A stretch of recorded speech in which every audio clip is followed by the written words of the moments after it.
Poursuivre. Vous avez déjà répondu à la question. Mon général, s'agissant s'il vous plaît. S'agissant des armes, y a-t-il une note qui a été prise mettant fin à l'achat des armes? Une note écrite. De votre souvenir. Est-ce qu'il y a une note écrite qui a été? Il n'y avait pas de note, c'était un peu comme une mécanique. On a dit, bon, écoutez, cette opération nous coûte cher, bon, on doit arrêter cette opération et de ne plus continuer. Donc il n'y a pas une note écrite. À ma connaissance. Vous pouvez vous rappeler éventuellement à quelle date? J'ai dit ça fait plus de 6 mois. Je l'ai dit ici, devant le président de la Cour. 6 mois après le 4 mars. Bien sûr. Donc avant le 4 mars, il avait encore besoin d'acheter. J'ai dit 6 mois avant le 4 mars. 6 mois avant le 4 mars. Voilà. Mon général, c'est juste un exercice. Une question à l'éclaircissement. Oui, donc c'est juste pour voir quel est le... Posez vos questions maintenant. Le président de la République avait dit que c'était un accident. Est-ce qu'il est possible, après qu'il ait dit ça, de le contredire par une commission? Vous savez, quand il y a eu une situation de ce genre, le ministre de la Défense a fait des déclarations. Ici, à la radio-télévisée, vous avez suivi. Et il pouvait peut-être même plus mettre pied vers Talangaï là-bas, à partir de ça. Mais c'est des choses, on est un peu d'abord sur le traumatisme comme ça, et on fait une déclaration que c'est un accident. Et lorsqu'on vérifie, on pense que... Mais les choses évoluent. Les choses évoluent. En train de me poser des questions là, c'est pour connaître la vérité, et ça évolue. Mon général, la commission d'enquête est une commission d'enquête administrative, vous l'avez dit. Bien sûr. Et si c'était une commission administrative, comment est-elle devenue une commission judiciaire?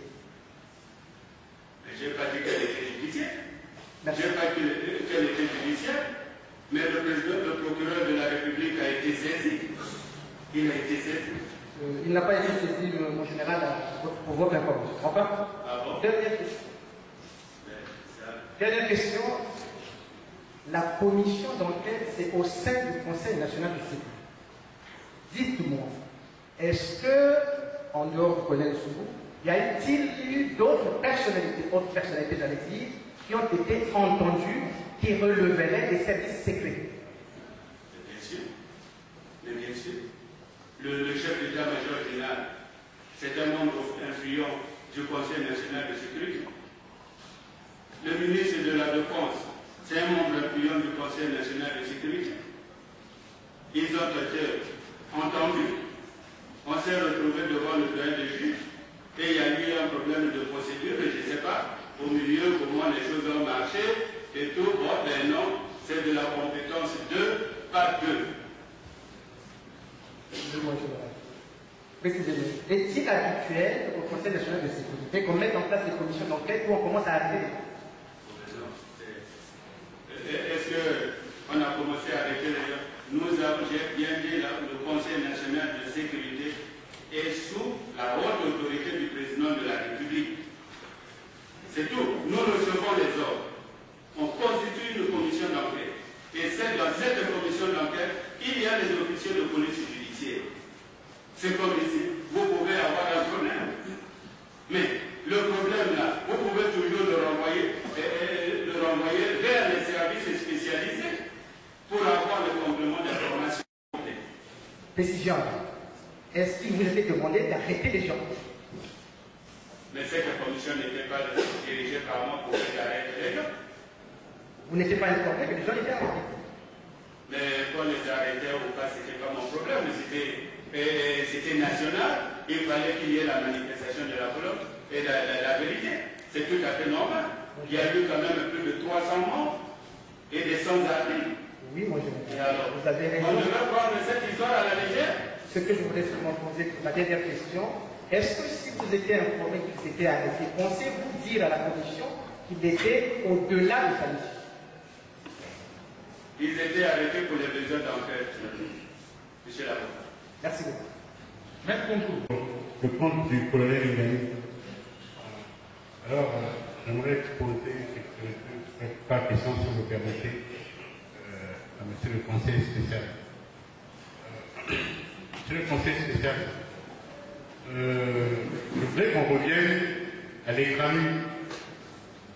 La première question est la suivante. Est-ce que, d'aventure, vous connaîtriez au moins l'un des dirigeants, l'un des gérants des sociétés qui ont été répertoriées comme étant celles qui entreposaient des matériels sensibles au niveau de l'écran? Non, monsieur l'avocat, monsieur le président. Je vous répondre à la Cour. Excusez-moi. Puisqu'il me pose la question dans le dos. Oui. Non, mais même si la Cour dans le dos, la réponse à la Cour. Oui, c'est vrai que je n'ai pas évité de répondre derrière. Alors, je vais peut-être préciser quand même cette question-là. Je vais la préciser dans tous les cas. Le patron de ce mouvement, par exemple, le connaissez-vous ou pas? Ben, je le connais très bien. Ah, vous le connaissez très bien? C'est même un ami. Ah, c'est un ami. Voilà. Ok. Ce n'est pas pour personnaliser le débat, mais tout de même, que vous inspire l'idée sur laquelle, par exemple, la société Socofran était répertoriée parmi celles qui ont proposé donc, ces matériels-là au niveau de l'écran.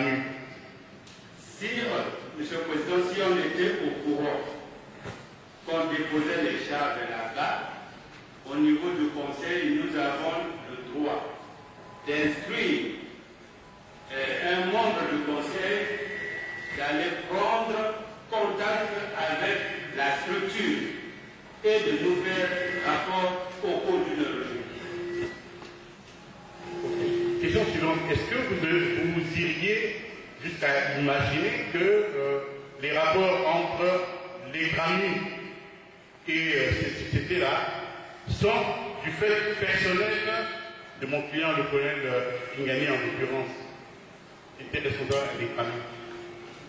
Ah, c'est une question difficile à répondre. Je ne sais pas si le colonel Ngani a la compétence de signer un accord avec ces sociétés-là et pour qu'on dépose ces charges. Je ne sais pas. Je dirais également. Je voudrais revenir, donc, si vous le permettez, à une question que la Cour elle-même vient de poser tout à l'heure, mais je la repose néanmoins. S'agissant de la responsabilité collective qui a été évoquée avant vous hier ici, par le collègue Tourou notamment, est-ce que vous dites de ne pas pouvoir prendre votre part de responsabilité en tant que superstructure chargée de la sécurité au plan national? Je ne peux pas prendre une part comme ça, pas du tout. Je ne peux pas porter une charge comme ça. En d'autres termes, c'est la dernière question, le fait que le Conseil national de sécurité ait ignoré jusqu'à la date du 4 mars, au sein de l'ECAMU, il y avait entre autres mais des charges explosives proposées par des sociétés privées. Ça ne vous inspire aucun remords? Mais monsieur l'avocat, le colonel Ngani est là présent. Il est présent, je crois. Il est accusé ici. C'est lui qui doit répondre à ces questions-là et non moi. Vous êtes témoin. Merci. Oui. J'interviens pour le compte du colonel Motoka. Oui, général, je crois savoir que la discipline est un facteur essentiel. Posez vos questions. De l'armée. Maintenant, La question que je pose est la suivante. posez vos questions, s'il vous plaît. Monsieur le Président. On est là pour poser des questions. Ma question est la suivante. Ma question est la suivante. Je la pose à un haut cadre des forces armées. Je voudrais savoir, est-ce qu'il accrédite la thèse selon laquelle est défendue par certains ici, que l'armée aujourd'hui est désorganisée du fait de l'indiscipline qui la caractériserait? est-ce qu'aujourd'hui on peut dire que notre armée est indisciplinée et désorganisée? Nous sommes sortis de la guerre. Le problème douloureux dans ce pays, et vous le connaissez, on n'avait plus d'État, plus d'armes, rien du tout. Mais on a tout fait. Et aujourd'hui, nous sommes fiers de notre armée. Je crois que vous avez suivi Djambala, comment notre armée s'est comportée sur le terrain. Votre réponse? À partir de dire les uns des autres si c'est un complot ou un accident. Satisfait? Maître Concours. Maître Goma, vous avez encore des questions? L'accusé qui n'a pas encore été entendu en cette phase-là, le débat contradictoire devant vous, ne pouvait être appelé à la barre, notamment pour être confronté éventuellement. Mais étant donné que monsieur le conseiller spécial présent à la barre, de votre cours, il était quelqu'un de très occupé. On déroge face au principe, Maître Goma. Je vais là où vous voulez en venir. Pour qu'on entende, vous prenez des amis. Il n'a pas encore été interrogé. Vous serez confronté en temps utile le ministre Jean-Dominique Otiemba et la responsable de la justice et en temps de besoin, on le fera venir. Merci beaucoup. On le fera venir. D'accord. Voilà. Merci.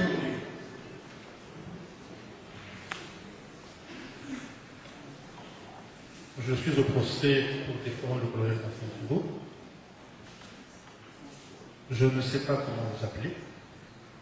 Ministre délégué, conseiller spécial secrétaire général, et vous signez vice-amiral Jean de. On vous dit général. Vous faites des choses des armes. Qu'est-ce qui vous convient? Vice-amiral, général, ministre délégué, conseiller, secrétaire général. Comme vous voulez. Vous avez signé vice-amiral, je vous appellerai monsieur. C'est quoi votre question? C'est sur ces grandes-là? C'est quoi votre question? Qui sont sur ce qu'il a écrit, que je tiens en train de vous. Vous posez votre question par rapport à son témoignage, par rapport à la déclaration de votre client. Voilà. Par rapport à ces gars. D'accord, monsieur le président. Voici la question que je vous pose. Vous avez accusé réception de la lettre qui a été adressée par le premier président de la Cour d'appel. Or, nous avons demandé à ce que ce soit le président du Conseil national de sécurité qui répond. Est-ce que vous avez reçu mission de déclarer? Je vous retire la parole, cette question n'est plus d'actualité. L'accusé Tourou a été entendu hier.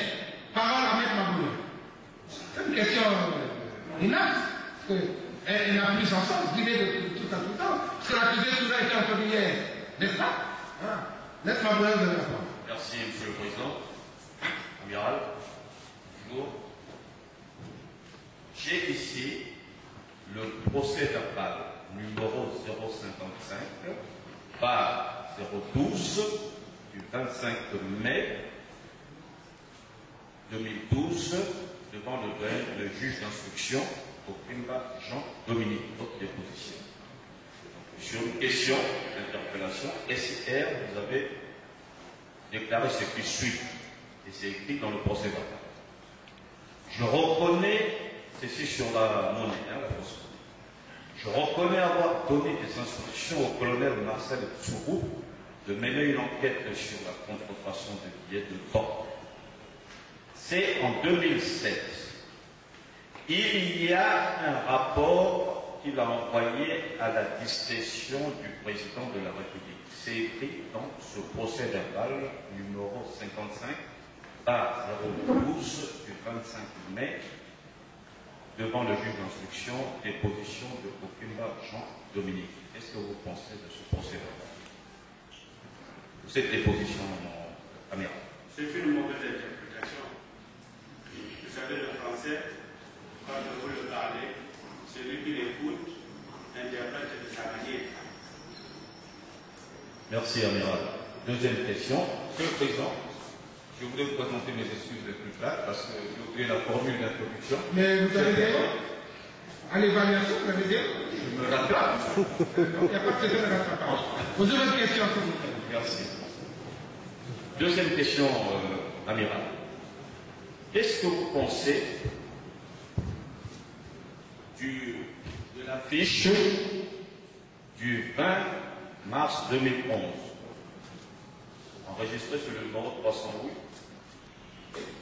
que vous a adressé le général de division Gilbert Mokoki, intitulé Fiche à la haute attention du secrétaire général du Conseil national de sécurité, où il mettait à votre disposition l'information selon laquelle l'ennemi avait encore des armes et qu'il fallait continuer à acheter des armes. Donc je lis une seule phrase. La présente fiche a pour objet d'appeler la haute attention de monsieur le secrétaire général du Conseil national de sécurité sur la nécessité de poursuivre l'opération de rachat d'armes de guerre détenues par des ex-combattants encore actifs dans le département du Poul. Qu'est-ce que vous pensez de cette fiche qui a attiré votre attention sur le fait que les armes, il y en avait encore et qu'il fallait continuer à les racheter? Maître, on va arrêter de ce débat dans la correspondance. On va la verser. On a discuté. Le principe du contradictoire. Parce que là, les deux parties. Mais les élèves, avez-vous reçu la pièce? Vous l'évoquez comme un prédicataire, vous n'êtes pas croyant. On a sorti de votre rang, mais elle n'a pas été discutée. Respectueusement, s'il vous plaît. Communiquez-la à toutes les parties. Qu'on veut un procès équitable. On va communiquer. Que rien ne soit caché. Voilà. Communiquez la pièce à toutes les parties. D'accord? Monsieur le Président, dans ces conditions, je retire la question. Voilà, c'est la moindre des choses. Voilà. À l'amiral Jean-Dominique Okemba, est-ce que, avez-vous, amiral, confié au colonel Moufourou la tâche de rédiger la note de service qu'il mettait en place pour la mission? Lui, il est le secrétaire général adjoint. Le secrétaire général adjoint, c'est... Il prend les notes de réunion. C'est lui. Après avoir réuni toutes les conditions avec les noms, le président, le vice-président, les membres qui composent cette commission, il revenait à lui en tant que secrétaire général adjoint, c'est ses prérogatives, de me proposer une note, par exemple, de service, et que je devais amender. Je vous remercie. Lorsque cette date arrive, ou s'approche, vous arrivez d'organiser une fête? Pas du tout. Je n'ai jamais organisé une fête, sauf les cadeaux et les gâteaux de mes enfants, les petits-fils, ma soeur. Parce que je n'aime pas les fêtes, je n'aime pas le temps pour ça. Mais je suis d'accord avec vous, mais quand c'est une fête quand même au niveau national, vous êtes là. Comment? Il y a une fête au niveau national, vous êtes quand même présent. Mais ça, c'est tout à fait normal, c'est l'indépendance du Congo. Je ne parle pas seulement de l'indépendance du Congo, je parle des fêtes nationales. De la fête nationale de du Congo. Mais c'est quoi ça? C'est ça notre fête nationale. La fête nationale du Congo, c'est à l'occasion de l'indépendance du Congo. Oui, monsieur le Président, peut-être qu'il y a d'autres cérémonies, des choses qui sont faites. C'est pas aux cérémonies officielles. Mais toutes les cérémonies officielles, là où est le président est présent, je suis là. Puisque je m'occupe de sa sécurité, comment voulez-vous que je sois absent? Merci, monsieur le Président. Je voulais poursuivre dans la même ligne. Est-ce qu'il est arrivé chez vous qu'un de vos enfants ou ceux qui vous ont cher aurait organisé un ami? Est-ce que c'est déjà arrivé? Mais c'est arrivé. J'ai ma fille qui a organisé ses 33 ans à Benzi. Et ça fait même pas un mois que je n'ai pas été à la fête. C'est sa mère qui était à la fête. Est-ce que vous avez je n'ai pas là de préparer cette question parce que c'est de tel que vous parlez. Moi, la question que je voulais savoir, est-ce que quand on organise une fête au niveau de la famille, est-ce que c'est important que d'autres personnes puissent participer à cette fête? Ça dépend de l'affinité que vous avez avec les personnes. Vous les invitez en fonction de vos rapports. Je vous remercie. Mais est-ce que si vous n'invitez pas des personnes avec qui vous n'avez pas d'affinité ou encore des relations particulières, est-ce que ça peut poser des problèmes? Pas du tout. C'est ça. Merci, Monsieur le Président. Alors, parce que vous avez dit tout à l'heure, je ne voudrais pas commenter, que vous n'avez pas été informé. C'est pour ça que j'étais en train de m'inquiéter, mais j'ai la réponse. Je voudrais maintenant parler de Ngami. Ngami se retrouve en prison. Vous confirmez que vous avez appelé de la prison? Vous pensez que j'ai eu des têtes et apporté des choses? Non, la question est précise. La sécurité du pays. Ngami est là présent, il m'a appelé 2 fois de la prison. Et je le confirme. Si vous voulez, je vous communique son numéro de téléphone. Monsieur le Président, est-ce que je peux demander... Monsieur le Président, excusez-moi, c'est à cette occasion que j'ai donné les instructions à la police de faire des fouilles au niveau, non plutôt à la gendarmerie, c'était en conseil de ministre, de faire des fouilles au niveau de la prison d'ici, parce que c'est pas normal qu'un détenu puisse avoir des téléphones, communiquer, ainsi de suite. Ça, c'est qu'il y a des prisons là. Sinon, c'est une prison congolaise. On voit ça seulement au Congo, pas ailleurs. Monsieur le Président, je voudrais demander avec votre permission, est-ce que vous pouvez faire comparaître M. Ngami? Je voudrais demander à M. Ngami, est-ce qu'il rappelle qu'un jour, il a fait composer le numéro de M. Nzambe Atsangui? Renseignez-vous auprès de ceux qui prononcent bien. Monsieur le Président, ça se prononce pas comme ça. Oui, mais renseignez-vous comment ça se prononce. Répondez. Ça marche. Merci, Monsieur le Président, de m'avoir accordé la parole. En prison, nous avions un statut à vie. Avez-vous eu le nom appelé M. Jean-Dominique Okemba? Non, Monsieur le Président. Personne d'autre peut aussi appeler. Le général pense que c'est moi. D'abord, Francine, je ne le connais pas. Donc, derrière moi, personne aussi peut appeler le général. Mais nous, en prison, il n'y a pas de téléphone. C'est le petit nom. Vous n'appelez pas par le petit nom là. Le petit nom. Non, vous l'avez appelé tout à l'heure par mail. Nous sommes à 4 qui appelaient ce nom. Ata, Ngami. C'est-à-dire tous ceux qui étaient participés. Vous connaissez ce petit nom là? Oui, oui. Nous sommes à 4. Président, et parmi les 4 qui connaissaient ce nom de Nzambe Atsenge, combien sont à la maison d'armes? Il n'y a que moi. Monsieur le Président, je vous disais déjà l'autre jour que Ngami Kevin, je n'ai pas envie de l'injurier, mais les déclarations de Ngami Kevin prêtaient beaucoup, étaient sujettes à caution. Je crois que vous vous rendez bien compte. L'ingénieur Ngami, peut faire ça? Oui, Monsieur le Président, je voulais vous poser. Ngami? Oui, Monsieur le Président. Je voulais savoir si Ngami reconnaît qu'il a le numéro de téléphone. Il a dit non. Il a dit non. Non, non, Monsieur le Président. Il a dit non. Le numéro, j'en ai. Mais ça est dans mon appareil qui est chez le procureur de la République. S'il vous plaît, Monsieur le Président, dans le cadre de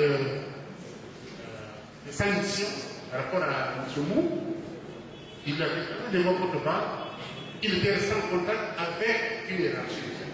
C'est pour ça que je voulais savoir, est-ce que cette hiérarchie, c'est le domaine frère? Quand vous êtes allé chercher Ngami et Tchoumou Goba, avec qui étiez-vous au téléphone? Vous rendez compte? Monsieur le Président, merci de m'avoir accordé la parole. Je vais soulever que le général Okemba, devant votre part, je vous ai dit, le général Okemba ne m'a jamais confié une mission. C'est le général Ndengue. Vous étiez avec qui? Le général Ndengue? Le général, c'est un général, il ne peut pas partir en mission, Monsieur le Président. Je voulais vous préciser. Oui.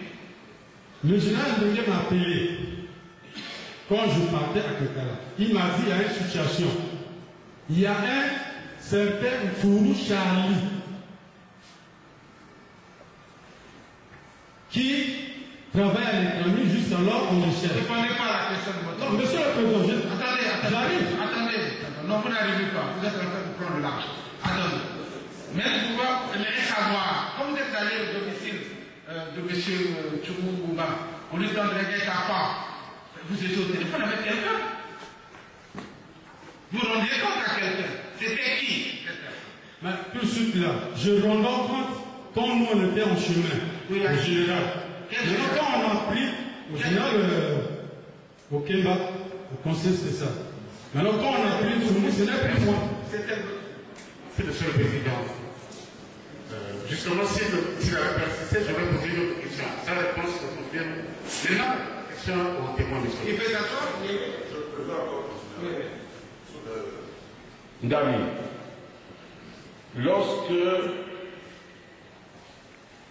est-ce que vous avez demandé ou dit au général Ndengue que vous aviez une information capitale à donner au vice-amiral au Kenya? Quand le général Ndengue m'a appelé, il m'a cité le nom. Que non, il y a un Fourou Charlie. C'est ce qui a été contesté par le général Okemba. Que c'est un nom commun. On m'a confié la mission quand le général Okemba a dit que non, Fourou Charlie n'existe pas, c'est un nom commun, c'est Ntoumou Ngomba Charlie. J'ai reconnu le nom, lui c'est mon nom, et c'est à partir de là qu'on m'a confié la mission. Vous avez entendu le vice-amiral dire que vous ne vouliez même pas dire cette information au général Ndengue. Elle lui était adressée. C'est à lui que vous devriez dire cela. Qu'est-ce que vous dites de cette déclaration de M. Jean-Dominique Okemba? Le général a raison parce que j'étais avec le général Ndengue et non le général Okemba. Est-ce que cela veut dire que le général Ndengue était déjà informé de cette histoire de 40 millions? Oui, monsieur le procureur. Qui lui avait dit?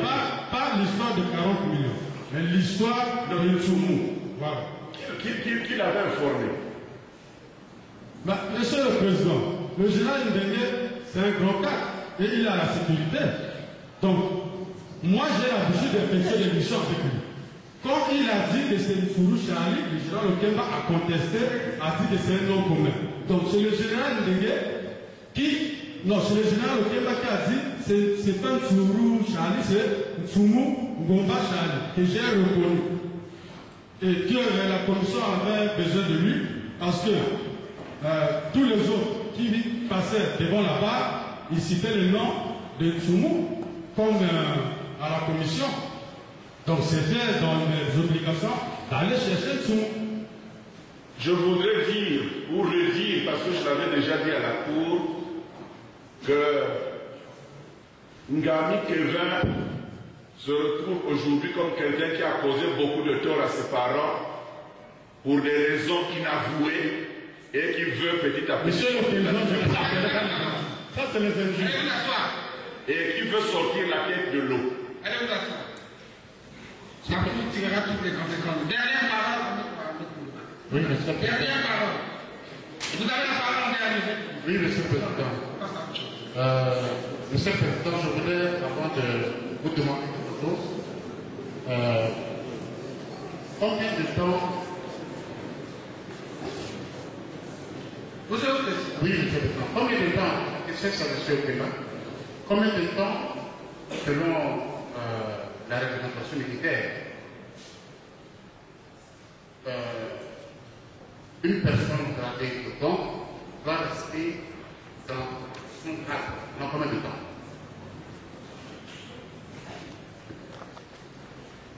Combien de temps? Combien d'années?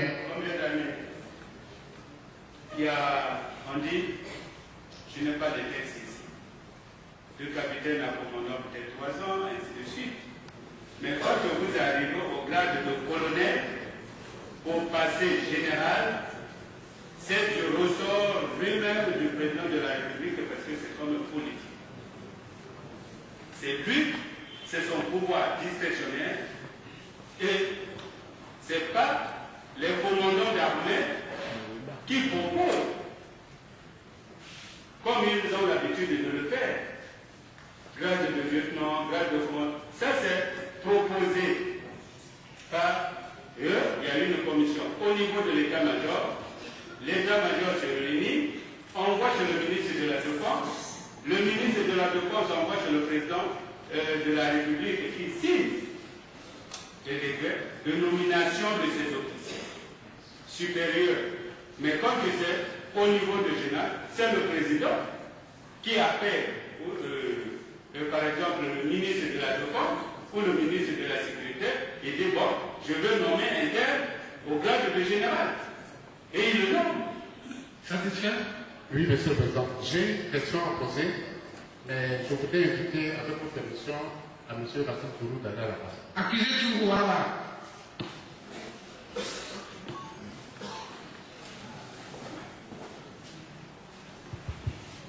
Vous avez une question? Merci, Monsieur le Président. Monsieur Marcel Tourou, vous venez de suivre la déposition de M. Kwenda.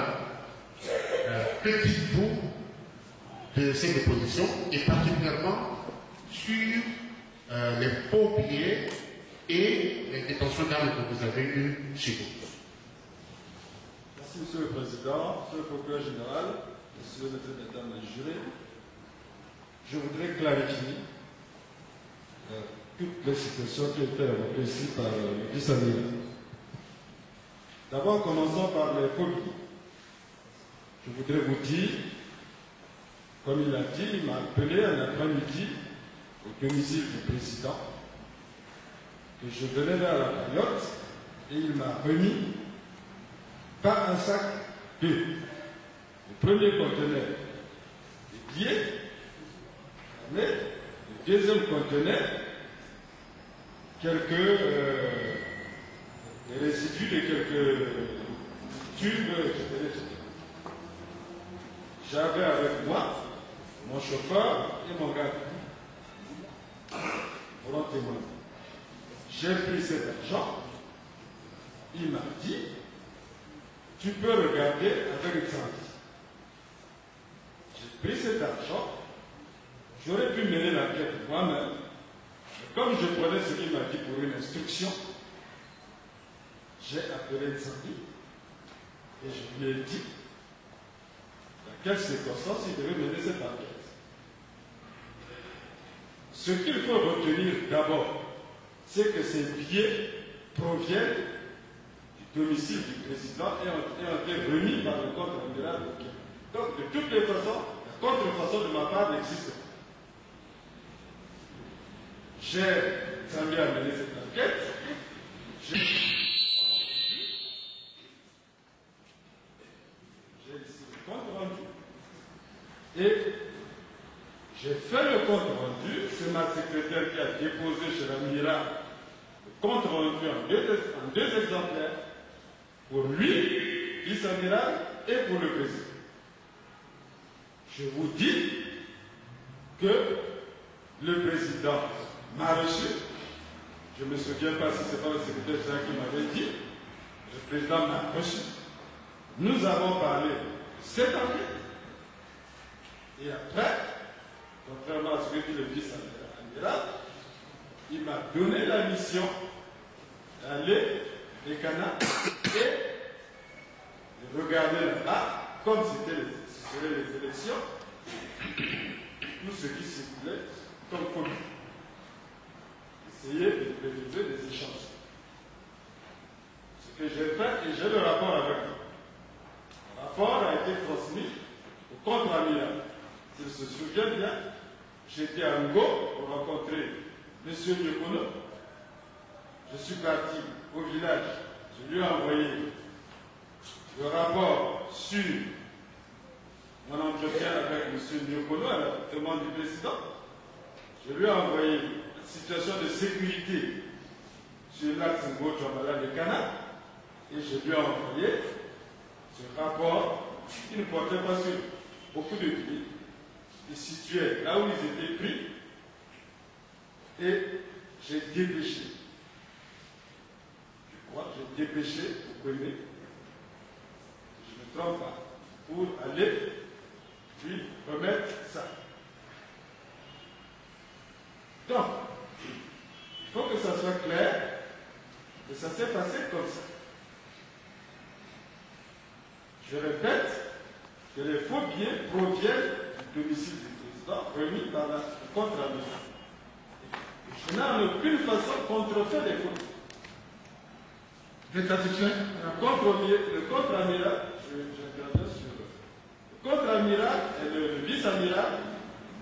Le vice-amiral ne peut pas dire que je ne lui ai pas fait le contre-rendu. C'est faux. Le contre-rendu a été fait. Voilà ce que je veux dire. À propos des armes, je crois que je devrais d'abord poser, Monsieur le Président, une question au sujet des faux billets. Le vice-amiral a dit que généralement, lorsque vous aviez pareille situation à régler, vous vous retrouviez tous les deux pour en discuter. Nous avons besoin d'éclaircissement à ce sujet. Est-ce que vous lui avez juste transmis le rapport ou bien vous vous êtes retrouvés pour en parler, sachant quand même qu'il y avait un général qui peut-être était impliqué dans cette situation? J'ai donné l'enquête au directeur des renseignements militaires. Il m'a rendu compte, il m'a envoyé un rapport. Tout ce que j'ai fait, j'ai collé, a soit transmis et je lui ai envoyé. C'était à lui de prendre l'initiative de m'appeler pour qu'on en discute. Je crois que lui, il a transmis au président sa copie. Et c'est le président qui m'a appelé. Je suis parti du ministre du président dans son salon. Nous en avons parlé. Est-ce que le contre-amiral était au courant de notre causerie? Je n'en sais rien. Toujours est-il qu'il sait que chaque fois que j'ai un entretien avec le président, je lui rends compte. Jusque verbalement. Donc, je pense avoir fait mon travail. Quand le président m'a envoyé, je crois que le vice-amiral doit avoir quelques problèmes avec les dates, puisqu'il dit bien qu'il y a eu une autre mission. Quand j'essaie de lui éclaircir les esprits, quand je suis parti des Canades, j'ai fait ce que je devais faire et je lui ai rendu compte. Il sait bien que moi je ne rends jamais compte directement au président, par respect pour lui.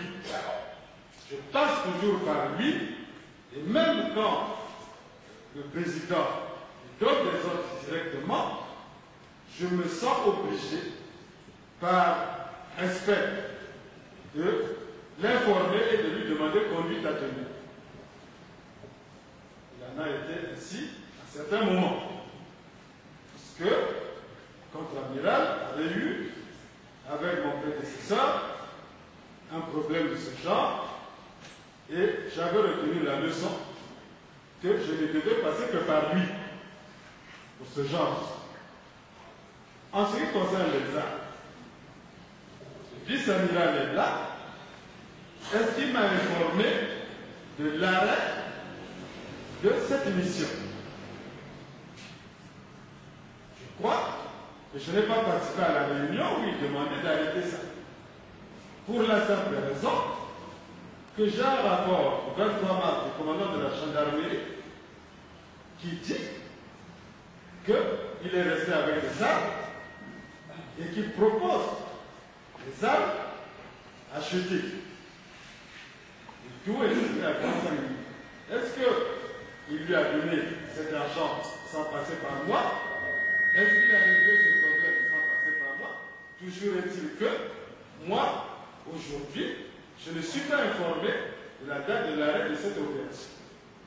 Si j'étais informé, et c'est comme ça que ça se passe, j'aurais pris des mesures pour clore cette opération. Pour la simple raison, je ne lui ai jamais rendu compte des dépenses globales effectuées, je ne lui ai jamais rendu compte du nombre d'armes récupérées, il ne suit pas ça. C'est moi qui donne les ordres au commandant de la gendarmerie de remettre les armes à récupérer. Et 2008, je crois en février, la gendarmerie en avait déjà trop. j'ai ordonné qu'elle aille déposer, pour qu'elle appelle les camions, j'ai envoyé un officier, et cet armement, près de 1650 armes, ont été récupérées, et je lui ai fait rapport d'État, en lui disant la mission continue. Bon, je sais que le vice-amiral est en charge, en tout cas, sur ce point, je vais veiller sur le détail. Donc, nous sommes là dans une situation où il m'a confié la charge de l'opération. Il a peut-être arrêté ça, il me dit, bon, il y a 6 mois. Moi, je ne suis pas. Moi, nous sommes dans une situation où l'opération, je l'avais suspendue parce que le collègue de Kala avait une charge, il fallait démobiliser le coude. Il fallait prendre les armes dans le coude, près de 5 000 armes. Et ça coûtait cher à l'État. Je ne pouvais pas à ce moment-là lui demander de rentrer dans ce jeu et de continuer à demander à l'État de sortir de l'argent. Mais moi, je ne lui ai pas fait le bilan de l'opération. Donc, si ça a été arrêté, c'est à mon insu. Et à ce moment-là, c'est tout simplement que je devais prendre des mesures pour refaire le point, prendre les armes qui étaient à la gendarmerie, prendre les armes qui étaient chez moi, remettre et faire le compte rendu définitif en disant combien d'argent on a dépensé, combien d'armes on a acquis, et puis en disant ce qu'il faut faire de cet argent. Je voudrais vous dire que ce n'était pas automatiquement que l'on remettait les armes au service habilité. Pour la simple raison, j'ai les documents. L'opération a commencé le 26 décembre 2006. C'est en 2008, février 2008, que nous avons rendu la première tranche d'armement. Moi, j'ai le document.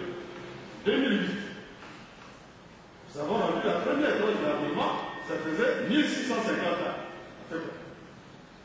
Donc, de 2006 à 2008, cet armement était gardé. Jusqu'aujourd'hui, probablement, au niveau de la gendarmerie, sauf si on a contourné, il y a encore des armes. En tout cas, l'armement qui se trouve chez moi et qui devait être restitué. Voilà, je voulais préciser ces choses-là. Maintenant, en ce qui concerne les nominations... On ne vous a pas posé des questions là-dessus. On ne vous a pas posé de questions là-dessus. Mais c'est votre avocat qui a posé des questions. Du général Moko, du général Monjo, du colonel Ndakala, ils affirment que cette opération était terminée. Ils disent aussi que les armes ne pouvaient pas être gardées dans un domicile. Le colonel Ndakala précise même, quelle que soit votre fonction, mon colonel, qu'est-ce qui faisait que vous gardiez donc les armes à votre domicile? Merci, Monsieur le Président, Monsieur le Procureur général, Mesdames et Messieurs les jurés. Nous avions une opération indépendante des services secrets. Cette opération, vice-amiral me l'avait confiée. J'ai dit que le commandant de la gendarmerie s'occupait de l'armement des ninjas. Les autres, et j'ai les documents avec moi, le DCRM achetait de l'armement, j'ai reçu de l'armement venant de la Pointe-Sainte. Tout cet armement, je confiais ça à mon officier d'ordonnance qui plaçait ça au niveau de ma garde et c'était pris en compte par ma garde. C'était deux sources différentes d'acquisition et j'ai géré ça comme ceci. Et je vous dis que en matière d'acquisition et de conservation, de détention, la loi est claire. Quand ça vient du commerce, elle n'interdit pas ce genre de pratique, encore que c'est même secret. Maintenant, vous parlez du collègue Dakar. Mais il n'était pas dans cette opération. Il menait une opération indépendante. Vous parlez du général Mokoki, il menait cette opération sous ma supervision. Vous parlez du général Monjo, mais il n'était pas mêlé à ça. C'est une opération confiée à moi au niveau du Conseil national de sécurité par le vice-amiral. Et ces armes n'étaient pas, jusqu'à ce qu'elles soient rendues, la propriété de l'armée. Jean Monjo est commandant de forces armées congolaises. Merci. Monsieur le Président, justement, cette déclaration, le collègue Zoulou ne l'a pas faite au moment de leur confrontation. Je souhaiterais donc que le vice-amiral nous certifie qu'il y avait donc deux opérations. Une opération relevant de leur sort et une autre qui relève de l'armée. C'est très important pour votre dossier. Mais de l'armée, il n'y avait pas d'opération. C'est du colonel Gakala. Oui, d'accord. Le colonel Gakala effectue une opération dans le cadre de l'ONU. C'est parce que, au dernier moment, l'ONU n'a plus financé, que l'État congolais est obligé de trouver de l'argent pour démobiliser 5 000 ninjas. Il menait cette opération, nous on menait la nôtre. L'armée n'exécutait pas cette opération. Je termine avec le colonel, et si vous pouvez donc avoir confirmation. Vous avez posé une question? J'ai donc de demander au vice-amiral. Vous pouvez vous asseoir, s'il vous plaît. C'est une question. Mais le procureur général, ce procureur général n'avait pas. Il pose la question, il n'a pas le droit de faire. Vous avez la parole, s'il vous plaît. Puisque c'est maintenant les règles de déontologie, on peut interrompre le procureur général. Bon. Alors, l'amiral, justement, à la lecture de toutes les déclarations, nous n'avons pas perçu la déclaration que vient de faire aujourd'hui le colonel Zoulou. Je voudrais donc, pour des besoins de précision, savoir combien de missions de ramassage d'armes y avait-il. Merci, Monsieur le Président, Monsieur le Procureur général, Monsieur Djoko. Moi, je vais confier que la mission à mon niveau. Au niveau du Conseil national de sécurité, j'ai donné les ordres à mon adjoint.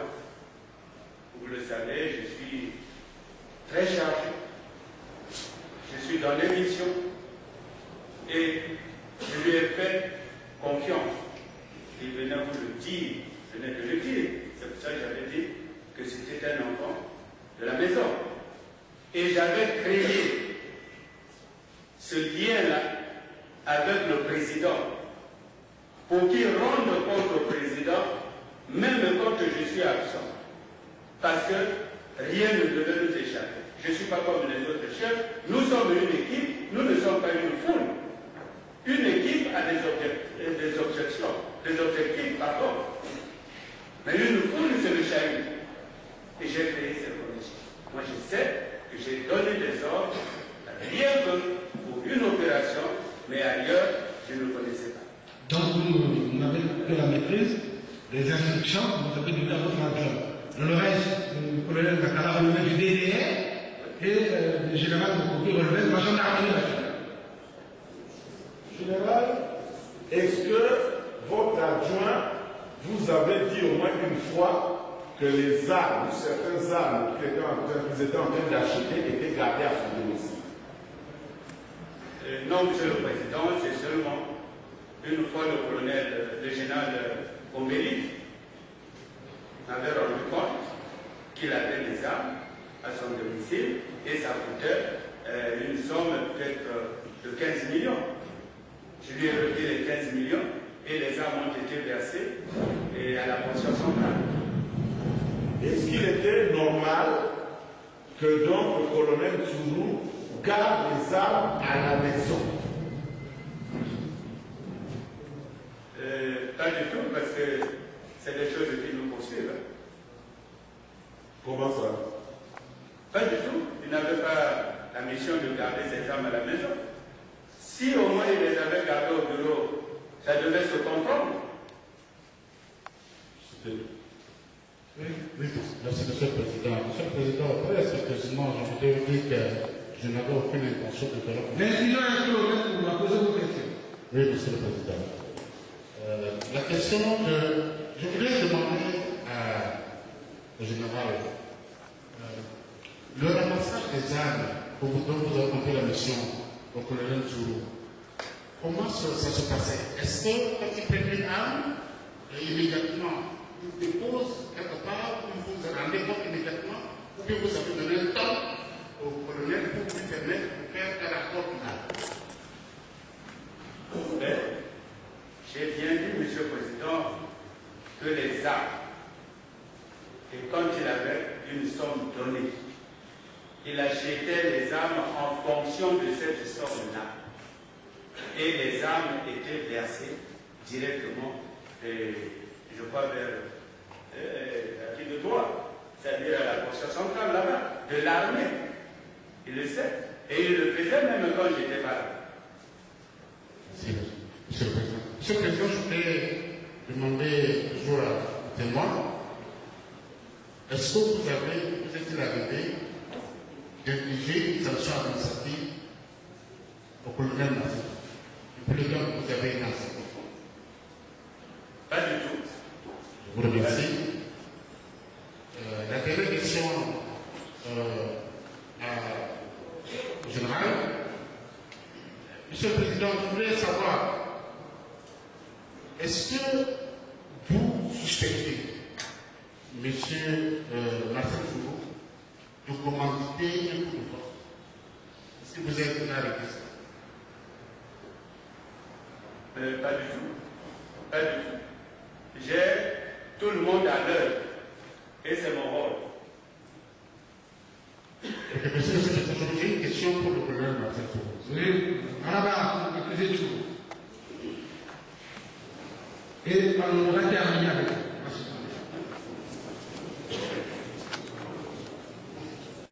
Oui, votre question. Oui, Monsieur le Président, je voudrais demander à M. Marcel Djourou, le fait qu'il soit en prison aujourd'hui, est-ce qu'il pense qu'il aurait été trahi quelque part? Bien. Je pense que des individus ont organisé une cabale contre moi. Je connais pour l'essentiel duquel je m'interrogeais seulement sur le conseil spécial. Comme il dit que lui, il ne gérait pas l'enquête. Donc, ce sont les trois autres qui ont organisé cette cabale. Je pense que nous sommes là, aujourd'hui, certainement, un peu édifiés sur ce qui s'est passé. Maintenant, je regrette, et j'ai toujours fait reproche au vice-amiral de prendre ce que disent les gens, c'est à mon avis son défaut, au comptant. Nous avons déjà eu ce genre de problème où des gens viennent dire n'importe quoi. 2009, on connaît, je le lui ai reproché. Parce que dans ce pays, les gens sont médisants.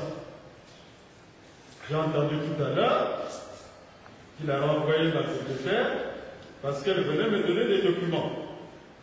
Mais la secrétaire ne peut avoir aucun document. Le vice-amiral sait que moi, dans mes fonctions, j'ai tous les documents. Et c'est très bien. Donc, je n'ai pas à attendre les documents de ma secrétaire. Lui et moi, il sait bien que je travaille à mon domicile. Il sait bien qu'il me donne des tâches de nuit. Il sait bien qu'on a toujours collaboré. Il sait bien que ces documents sont bien gardés. Et que Je n'ai pas besoin que ce soit une secrétaire qui vienne me les donner. Donc là encore, je sais mépris. Et je dirais inutilement une secrétaire qui vient me voir parce que je suis son chef. Merci. Oui, monsieur. Merci. Dernière question. Non, non, c'est fini. Merci beaucoup. Donc,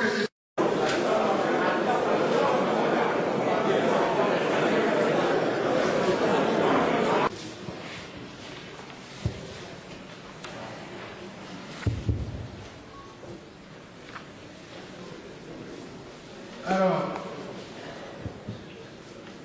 nous allons, monsieur, dire que vous êtes témoin de l'officier général des forces armées congolaises. Vous avez sous vous